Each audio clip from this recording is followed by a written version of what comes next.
Hey guys, it's Graham. What's cracking? I've got a question for you. How many times has this happened in established IPs over the last several years where there's a popular character, usually a male? In fact, I think in all of the examples that are coming to mind right now, the character is a male. Um, Usually a long running franchise, decades most likely, where a new batch of writers gets hold of it and they immediately apply a writing template to the story where they're rewriting or retconning or doing away with what has been established and telling the story as if the real hero was a girl all along, or else they are scrapping the legacy of the man, tearing down the male character to replace them with a superior female character. Last week, my video was about like, hey, where's the originality? We got a lot of that in the 70s and 80s and even into the 90s, and now we're getting just endless sequels and reboots of that stuff. This is now my question is, how many times has this particular model of storytelling happened? We got Terminator, where like really the first two movies were the best. The third one was, like I said, it was a good popcorn flick, but it didn't really do anything to advance the story. Salvation, same thing, popcorn flick, but it didn't do anything to advance the story. Genesis just got kind of dumb, and then along came Dark Fate, where, oh no, there's been a twist and a Terminator shows up and it actually does kill John Connor, but now there's so he doesn't grow up to become the brilliant military mind that saves the world, leads the resistance. Instead, now it's a new figure. It's a little girl who will grow up to become the military leader. Like, completely scraps, I don't know, at that point it had been, 35 years of Terminator history to reboot it to where, like, now the savior of mankind, the military leader, is going to be a girl. Like, that's one of them. The next big obvious example is what happened with Star Wars and the Rey saga, just how they completely scrapped Han Solo's character, scrapped Luke's character. Really, Rey Palpatine is the strongest Jedi ever. They did it again in The Mandalorian. The first two seasons were really, really good, and then the third season came along, and the whole thing is about how, like, Mando didn't know how to do the whole, like, I gotta be rebaptized on the Mandalorian homeworld, and, like, here comes Bo-Katan, and she's just awesome at everything, and he's, like, deferring to her all the time, and by the end of season 3, it was like I will be in service to you, or whatever. Just like completely deferring to her as the main character, despite like him being the entire reason that the Disney Plus platform was launched and the core of that show. Like, it was aggressively replacing him as the main character type thing. Doctor Who had this happen in the most recent season. Then when they brought back David Tennant, I think this was a couple of specials, I can't remember the exact layout of it all, but they brought back David Tennant's Doctor, and they had scenes where Donna, Catherine Tate's character, and her transgender child or something, like, stood up on a soapbox and lectured the Doctor about his male privilege and how, because he's a male presenting Time Lord, there are certain things that wouldn't occur to him because he doesn't know anything and they know everything, being women. Like, it was like, holy crap. Like, it might sound like I'm exaggerating, but go look up that clip on YouTube. It was like not at all subtle, like a 2x4 to the face in terms of the writing quality. What else? I mean, name a franchise. This has probably happened. That Batwoman show probably got 3 seasons. Like, the Batman suit was handed to whatever the hell her name was, the main character chick. I know Ruby Rose was the actress, Kate or something, and she had that whole like cringy speech about like, oh, the suit is literal perfection, or it will be when it's made to fit a woman. It was all about like dressing down Batman as a hero and bringing in instead like replacing with a female because that's better. The reason I'm bringing all this up is because now that, they kind of already brought this to Middle Earth in terms of the Rings of Power by like just having Galadriel be a protagonist in a way that she never was. Like, okay, there's a lot of lore that Tolkien himself established, and if you wanted to tell a Galadriel-centric story, you could, but they're not really following any of the lore that he himself established, and the writers have been very open about the fact that they wanted to make a Galadriel-centric story, and now they're wanting to like ship Galadriel and Sauron, and it's that could be the subject of an hour-long rant.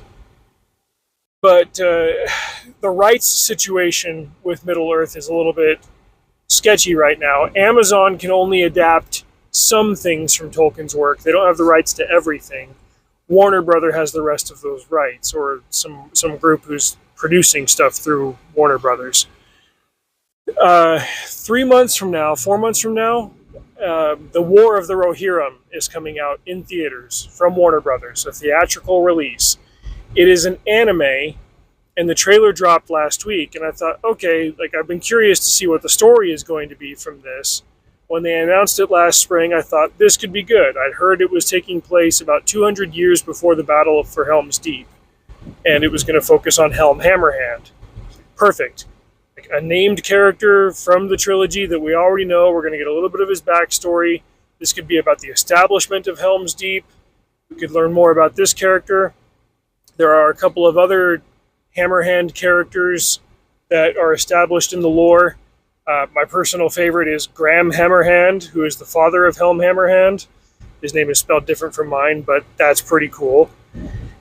No, there is one unnamed daughter of Helm Hammerhand who was mentioned once in that a neighboring kingdom wanted to marry his son, Wolf or Wolfgar or something, to one of Helm Hammerhand's daughters, but Helm Hammerhand didn't approve of the man, and so he refused the marriage, and it caused strife in the kingdom there in Rohan.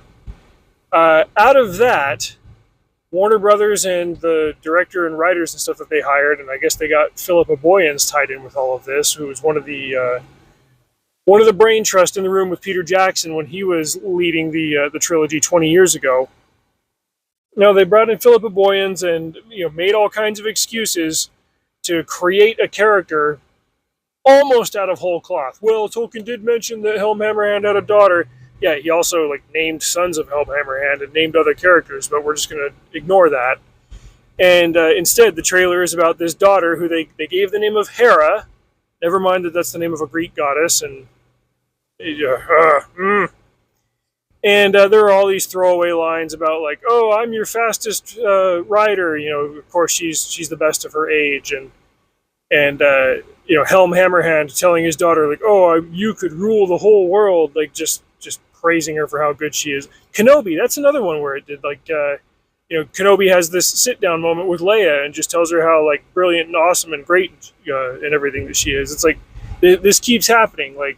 We've got to make sure that the female characters that have been side characters or tangential to the established characters in these franchises, we got to make sure that they get elevated over everybody else. What is going on here? Well, now that's coming to Lord of the Rings, and not only have they have effectively made up a character.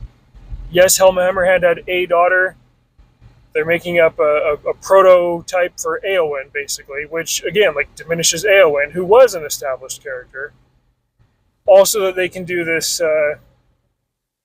it's a tired term, but it's apt and accurate for this, so that they can do a girl boss movie set in Middle-earth and claim that it's canon. And we'll all be fighting over this till the end of time. Or not. My option is just going to be this video right here. This is all I'm going to say about it. There are reams and reams and reams of actual lore that they could adapt to make good Middle-earth movies and stories. But they're doing this. They're doing the only thing that they know how to do and are culturally allowed to do in Hollywood. We are going to get a made-up girl boss Middle-earth character who was probably better than all of the other boys in the story and just got ignored because my patriarchy and my sexism and whatever. I choose not to participate. And in choosing not to participate, that is saying that I'm not going to go see the movie. I'm also not going to do a whole ton of content about it or whatever. If If Warner Brothers and the other rights holders won't do content about Middle-earth, then I will, which is kind of what I've been working on over at the Substack with the 5-Minute Silmarillion. I'll be doing all kinds of lore videos about Middle-earth. I'd rather just focus on that. I'm going to close by saying that, excuse me, if they were really serious about cashing in on the audience by developing the rights that they currently hold, then why not drum up a whole bunch of movies about elf lore? Yes, Warner Brothers does have the rights to the Silmarillion and the other histories of Middle-earth, and we do know that Samwise Gamgee, the character played by Sean Astin, completely loved the elves, and we know that according to Middle-earth lore, he and Rosie Cotton had 12 kids or something together, and that he was mayor in the Shire for decades, so obviously had a huge family, and then he headed off into the West to hang out with Frodo before he died after the fact.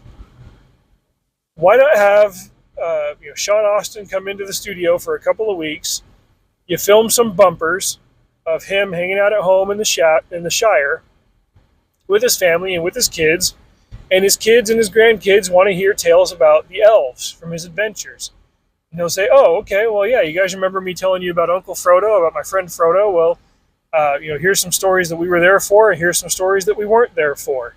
One story that we heard a lot about, and King Aragorn told us about this one as well, Beren and Luthien. Let's talk about Beren and Luthien. And suddenly you've got a prologue to an actual story that Tolkien wrote that's relevant. It's a romance. You got your male lead. You got your female lead. These are characters who were ancestors to Aragorn and Arwen. These were characters that were inspired by the real-life J.R.R. and Edith Tolkien. Why is this so freaking difficult? Why are we leaving options like this on the table while legacy characters and the actors who portrayed them are off doing other things? Why aren't we reaching out to them and saying, hey, let's expand upon what we've already done and do it tastefully and not retcon anything? The professor dedicated his life, dedicated decades to this kind of work. It's right here for us to do. All we've got to do is adapt it faithfully, and we'll add beautifully to this corpus of work that we worked so hard to establish to begin with. And on top of that, we'll make a ton of money. The art guys will be satisfied. The investors will be satisfied. Instead, we're going this route. We're going to diminish the male characters. We're going to augment female characters that never existed.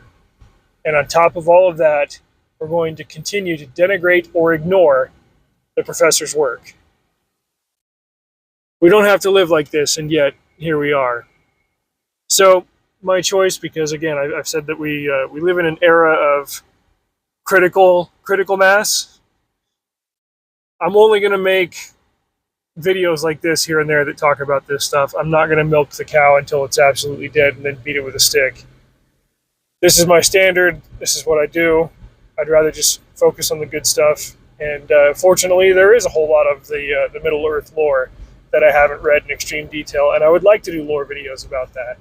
But more on that as it comes. Check out the link below for the Cracker Stack. That's where you'll be able to find the 5-minute Silmarillion treatments as they come out. And also check out the link for the Give, Send, Go to help replace my brother's car. Till next time, drive safe. See you out there.